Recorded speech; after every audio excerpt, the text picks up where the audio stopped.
sebelum kita memulai pelajaran, kita berdoa terlebih dahulu ya. Berdoa dipimpin oleh ketua kelas. Silakan ketua kelas. Siap. Berdoa. Oke. Nah, sekarang Ibu ingin bertanya nih. Hari ini masuk semuanya? Siapa yang tidak masuk? Dewita. Dewita sama siapa? Piza. Dewita kemana? Sakit. Kalau Piza, izin ya? Iya, izin. Oke. Nah, oke, sebelum kita memulai kegiatan inti pada hari ini, kita supaya lebih semangat lagi, kita menyanyikan lagu nasional yang berjudul Garuda Pancasila. Anak-anak silakan berdiri. Silakan berdiri semuanya. Semangat, semangat. Tepuk tangan. Silakan kembali. Oke. Nah, aku mau bertanya nih sama kalian. Kira-kira di lingkungan sekitar rumah kalian ada apa aja? Ayo, sebutin. Sungai.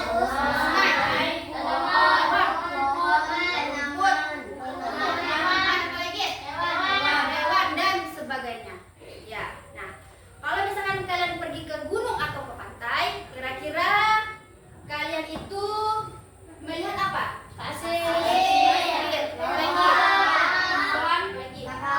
Apa yang paling kalian suka kalau pergi ke pantai? Ombaknya, pemandangannya. Iya, ibu juga seperti itu, suka melihat ombak dan pemandangannya. Ya. Nah, sekarang ibu mau bertanya lagi nih. Kira-kira pernah nggak kalian itu bersih-bersih di rumah atau di sekolah? Contohnya bersih-bersih apa aja nih? Kalau di sekolah piket kelas, apa lagi? Kalau di sekolah bersih-bersih apa lagi?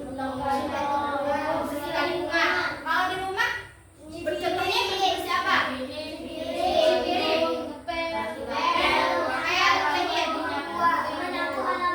Iya, menyapu halaman. Oke. Nah, sekarang ibu akan memaparkan atau memberitahu kalian tentang tujuan pembelajaran kita pada hari ini. Nah, yang pertama adalah setelah kalian nanti menyaksikan video dan berdiskusi, peserta didik nanti akan diminta untuk memahami gotong royong di lingkungan sekitar dengan benar. Yang kedua, setelah kalian berdiskusi nanti, peserta didik dapat menyajikan hasil diskusi kalian itu tentang gotong royong di lingkungan sekitar di depan kelas dengan percaya diri. Ya, itulah tujuan pembelajaran kita pada hari ini ya. Nah, sebelum kita kegiatan inti, kita ice breaking dulu supaya lebih semangat ya. Ice breakingnya tepuk semangat. Ibu pimpin, ibu atau kalian pimpinnya? Ibu aja ya? Ya, oke. Tepuk semangat. Semangat.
suatu pekerjaan itu akan menjadi cepat selesai. Oke. 4. Dapat saling berbagi pengalaman. Ya. Yang kelima, mengembangkan sikap saling tolong menolong bila ada warga yang membutuhkan. Gotong royong bukan hanya untuk kerja bakti, tapi biasanya gotong royong itu diperuntukkan untuk saudara kita yang terkena musibah. Apa yang kita lakukan? Gotong royong apa yang kita lakukan? Membantunya apa? Kalau misalkan warga kita ada terkena musibah, apa yang kita lakukan? Apa yang dilakukan? Hah? Memberinya bantuan. Kalau biasanya ada orang meninggal, orang-orang datang berkunjung dan saling berkumpul. Iya. Sama-sama itu. Nomor 6. Menumbuhkan rasa solidaritas antar sesama warga. Yang ketujuh, menumbuhkan rasa kebersamaan dan kekeluargaan. Dengan adanya gotong royong bekerjasama dapat menumbuhkan rasa kebersamaan dan kekeluargaan. Oke, kita lanjut ya. Nah, sekarang ciri-ciri dari gotong royong. Yang pertama, dibaca. Yang kedua. Yang ketiga. Ya, yang keempat. Yang kelima.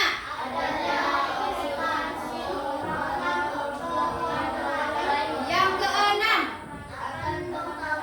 Ya, akan bertambah kuat dan kompak bila ada yang mengancam menyinggung kesetiaan. Nah, tadi katanya tanpa imbalan jasa atau pamrih. Nah, pernah nggak kalian kalau melakukan sesuatu secara bersama-sama atau gotong royong itu diberi upah? Pernah tidak? Nah, harus ikhlas. Tidak boleh harus ada meminta upah. Lanjut lagi ya. Nah, sekarang ini macam-macam gotong royong. Yang pertama ada spontan. Gotong royong spontan serta merta. Yang kedua, langsung.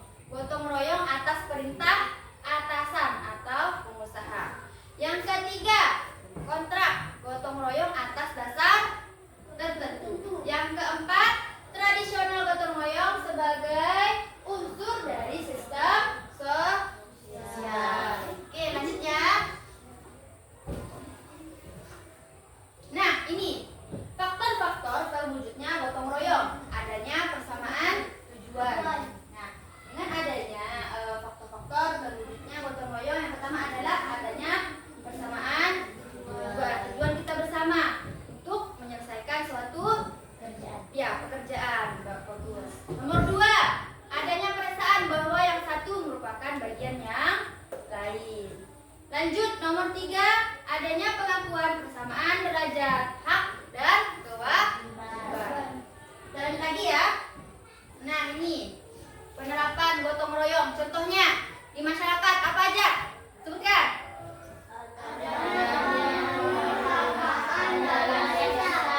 Adanya pemeliharaan dalam desa.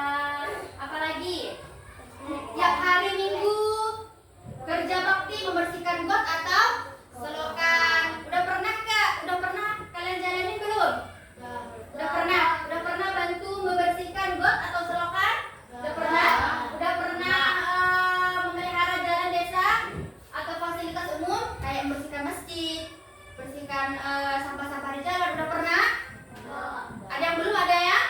Udah pernah. Oke. Nah, yang ketiga, menjaga keamanan dan ketertiban di lingkungan masyarakat. Ada yang namanya hansip. Nah, tugas hansip tadi itu menjaga keamanan dan ketertiban di lingkungan masyarakat. Lanjut, yang keempat, memelihara kebersihan dan kesehatan lingkungan lainnya. Apa nih contohnya? Memelihara kebersihan dan kesehatan lingkungan sekolah. Apa contohnya? Membuang sampah di tempatnya. Iya, buang sampah di tempatnya. Apalagi? Iya, bersihkan selokan. Apalagi?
belajar. Kalau misalkan kelas kita itu kotor, nyaman tidak? Tidak. Iya, tidak nyaman. Ibu juga jadi merasa risih karena kelas kotor. Lanjut, membersihkan halaman sekolah dan kamar mandi. Udah pernah dilakukan? Udah pernah? Iya, udah pernah. Lanjut, di lingkungan keluarga.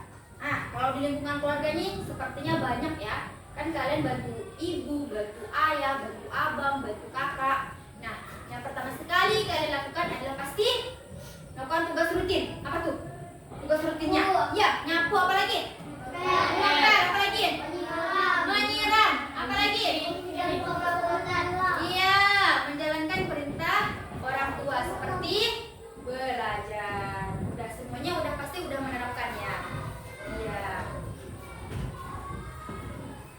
Lanjut ya. Nah, prinsip gotong royong. Coba dibaca, Hamdu. Prinsip gotong royong yang pertama apa? Keikhlasan, motivasi dan kebersamaan persatuan. Ya harus ikhlas.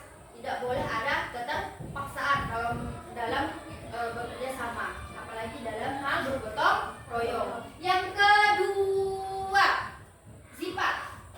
Saling membantu dan mengutamakan kepentingan bersama. Iya, saling membantu dan mengutamakan kepentingan bersama. Nomor 3. Siapa? Nomor 3 yang mau? Siapa? Nah, Alif. Usaha untuk peningkatan pemenuhan kesejahteraan. Ya, usaha untuk peningkatan atau penentuan kesejahteraan. Yang keempat. Siapa yang keempat? Ya, Sabila. Usaha penyatuan kepentingan sendiri dengan kepentingan bersama. Ya, usaha penyatuan kepentingan sendiri dengan kepentingan bersama. Oke, lanjut ya. Nah, ini alasan pentingnya bergotong royong. Yang pertama adalah manusia membutuhkan sesamanya. Nah, jadi kalau kita sama manusia ini saling membutuhkan. Tidak bisa kita hidup dengan diri kita sendiri. Kita pasti meminta bantuan orang lain. Nomor 2, manusia baru berarti apabila berada dalam kehidupannya. Ya. Nomor 3, manusia sebagai makhluk berbudi luhur memiliki rasa saling mencinta, mengasihi, dan tenggang rasa terhadap sesama. Kalau kalian di sini kan satu kelas, kompak gak? Ya, kompak, harus kompak. Tidak boleh kalau nggak kompak, tidak boleh saling bermusuhan karena dalam satu kelas ini kita adalah keluarga, saling membantu. Ya. 4, keimanan dan ketakwaan Tuhan Yang Maha Esa mengharuskan setiap manusia untuk kerjasama, gotong royong, dan mencapai kesejahteraan hidupnya baik di dunia maupun di akhirat. Nomor 5, usaha yang dilakukan secara gotong royong akan menjadikan suatu kegiatan terasa lebih ringan, mudah, dan lancar. Nah, contohnya aja di kelas.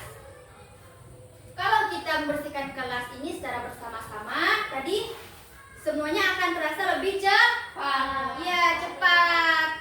Masing-masing dengan tugasnya. Ada yang membersihkan kaca, ada yang mengepel, ada yang menyapu. Iya kan? Betul atau tidak? Iya, betul. Oke. Nah, sekarang ya.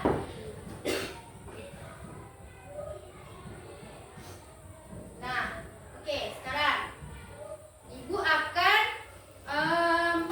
memberikan nanti kalian LKPD, lembar kerja.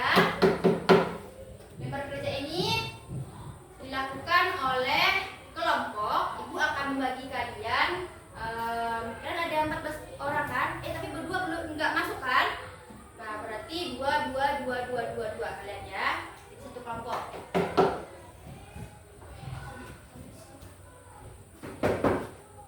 Nah, ini nanti kalian kerjakan secara kelompok ya.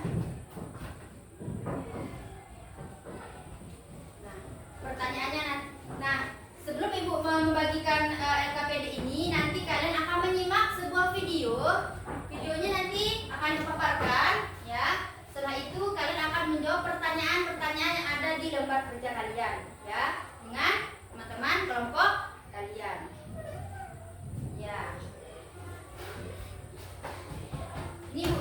bagikan ya.